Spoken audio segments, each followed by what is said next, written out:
In the shadows of Mount Slam, a sacred rhythm has agitated for generations. But the earth is shifting, the highlands are weeping, and our home is becoming fragile. Amidst the fear grows a silent protector. A road holds a tree that heals. This is Kupakan Kopi, not just a drink, but the guardian of our Islam. Kenalkan, saya Safari dari Kupakan Desa Bumi Jawa. Saya salah satu anggota di LMDH Wonosubur di RPH Batu Merah, KPH Bumi Jawa, Pekalongan Barat. Umur di 36 tahun. Keseharian saya untuk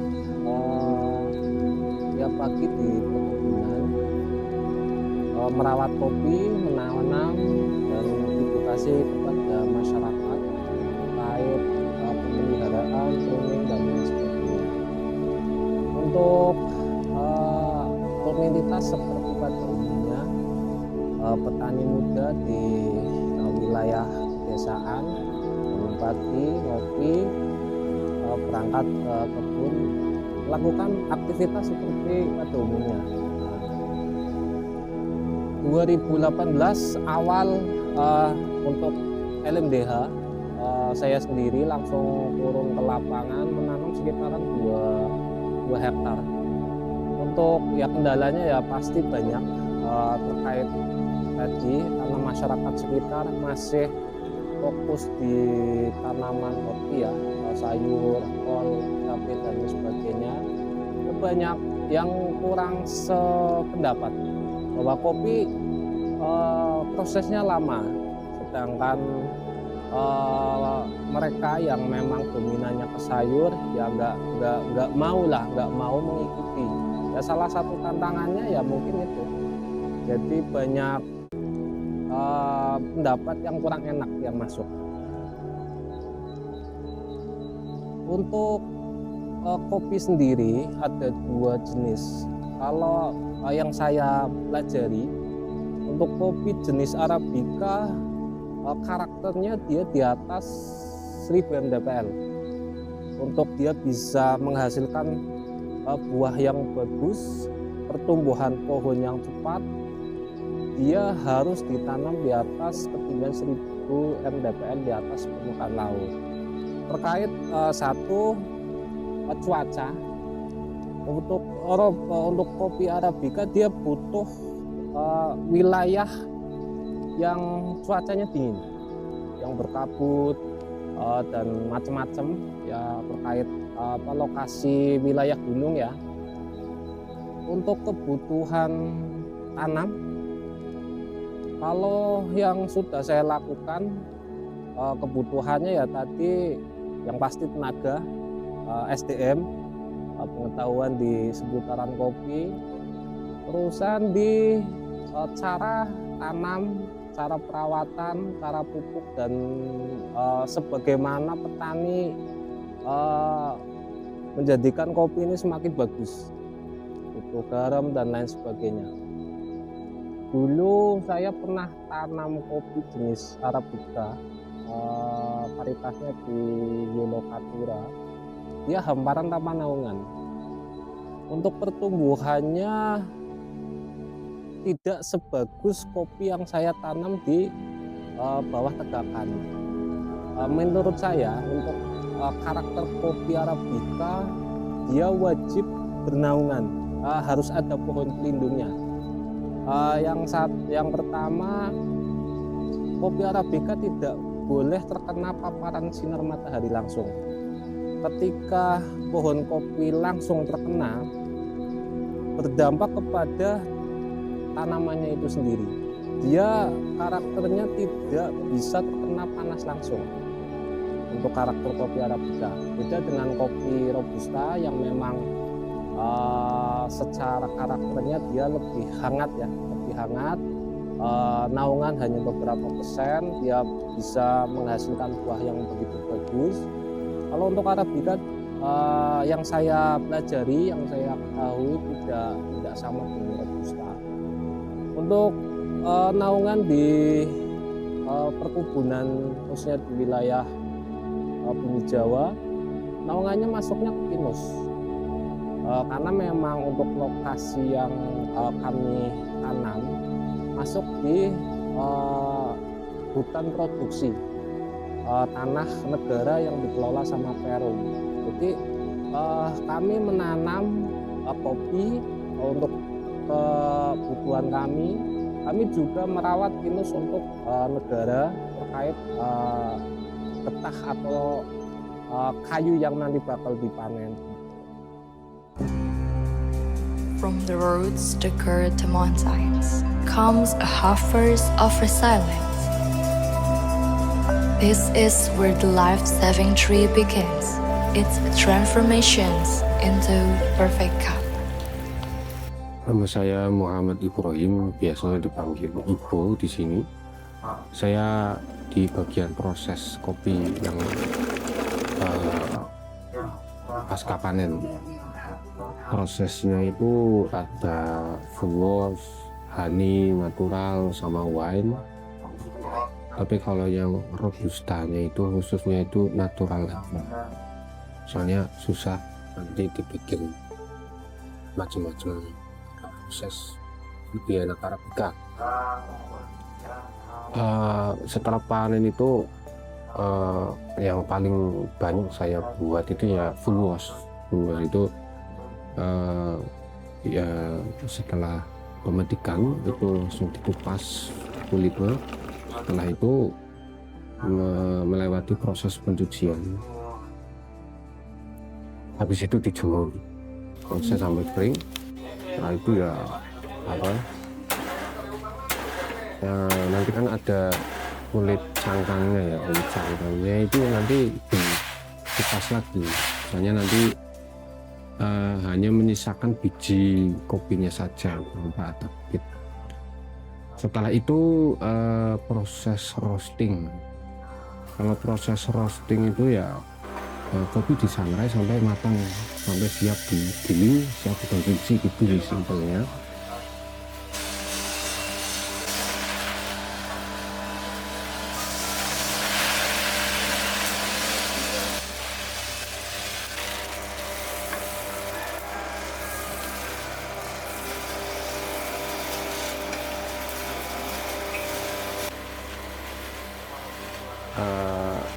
Penjemuran itu kan di sini kan mengandalkan sinar matahari. Saya pernah coba itu pakai blower, pakai penghangat tambahan yang bukan dari sinar matahari, itu rasanya kurang. Jadi untuk proses kopi baiknya itu ya sama sinar matahari langsung. Cuman kalau semisal si biji yang sudah terkelupas, artinya yang beras itu yang siap sangrai, dijemur langsung sama sinar matahari, itu rasanya itu ya kurang enak gitu. Makanya paling bagus itu ya penjemuran dengan kulitnya, entah itu kulit yang luar, bagian luar daging, ataupun kulit cang. Kalau natural sama wine itu kan penjemurannya sama kulit luarnya, itu tanpa ada pengupasan. Kalau yang full wash sama honey itu penjemurannya itu sama kulit cangkang aja. Kalau yang honey itu dikupas sama kayak full wash, cuman penjemurannya itu bareng sama daging kopi itu, kulit luar. Nggak ada proses pencucian kalau yang honey. Nah untuk rasanya itu ya kalau Arabica ya sama Robusta itu kan pasti beda. Kalau Robusta itu identik dengan rasa pahit gurih, makanya kalau Robusta itu kalau mau dibikin kayak kopi full wash, natural, honey, wine itu ya kalau menurut saya sebagai pemproses yang di sini ya, entah orang lain gimana, itu menghabiskan waktu bikin rekayasa Robusta. Terus peminatnya juga Robusta itu ya paling ya untuk kopi-kopi yang campuran susu lah, campuran gula, campuran sirup dan lain-lain itu pakainya robusta. Nanti dengan teknik seduhnya itu espresso, itu robusta. Nah, kalau arabica itu memang enak kalau mau dibikin proses-proses eksperimental, bahkan ada sampai yang bikin proses 12 macam. Kalau saya di sini itu cukup 4, karena pasarannya itu paling banyak itu kalau arabica butuhnya itu full wash. Nah, full wash ini nanti kan bisa dibikin manual brew di cafe kan, kayak V60 itu brew paling basic, sama di blend sama robusta dibikin americano, campur sirup, susu dan lain-lain, bikin es kopi ala-ala ginian gitu. Itu blend perpaduan antara full wash arabica sama robusta. Karena saya produksinya itu memang khusus untuk kafe ya, untuk kopi-kopi yang murni, ya penjualannya saya ke roastery, habis itu dari roastery nyebarin ke kafe-kafe. Kalau saya sendiri secara pribadi paling beberapa kedai-kedai kecil lah, kedai-kedai kecil entah di luar Gal, ada Brebes, ada Bekasi, Jakarta, itu paling di situ sih. Itu pun kayak orang kenal dari orang mana itu, soalnya saya nggak main online. Paling banyak full wash sama robusta sebenarnya, cuman baru bisa memenuhi full washnya aja, makanya saya itu paling banyak di sini prosesnya full wash. Kalau robusta ya kendala pohonnya sedikit. Kenapa full wash sama robusta ya karena itu kopi yang bisa dibikin macam-macam, bikin kopi susu dan lain-lain yang banyak diminum anak-anak muda. Rasa paling enak menurut saya, enak dalam artian enak yang bukan manis tambahan, enak dari orang yang memang benar-benar lidahnya itu lidah steril, nggak ngerokok, nggak makan ini itu. Kalau saya secara pribadi itu kopi wine itu enak, makanya harganya mahal. Kenapa mahal? Ya karena prosesnya sangat panjang. Proses paling cepat, paling banyak di sini full wash. Proses paling lama, paling sedikit, tapi paling mahal di sini yang arabica wine. Kalau yang honey sama natural itu masih hanya sebatas pelengkap, tapi masih tetap eksperimental, dan saya mencoba untuk memaksimalkan rasa sama mengembangkan kualitas terus lah.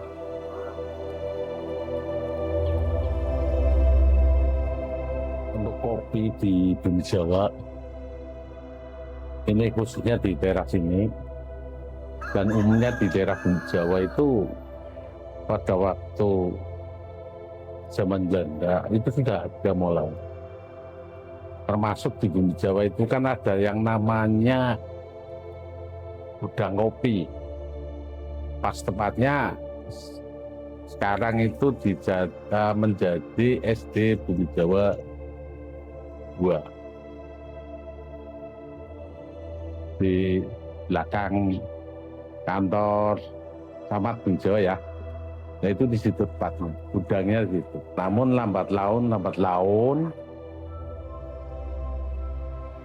tahun 60-an, 70-an itu masih berjalan, masyarakat sini masih ngolah kopi. Terus mungkin karena permainan tengkulak dan lain sebagainya, akhirnya kopi harganya menurun. Sampai kemarin lah tahun 2016 itu masih di bawah sekali harganya.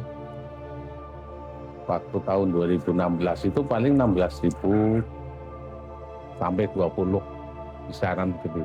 Nah, terus pada akhirnya saya berpikir pada tahun 2014 waktu itu pembentukan PHPM.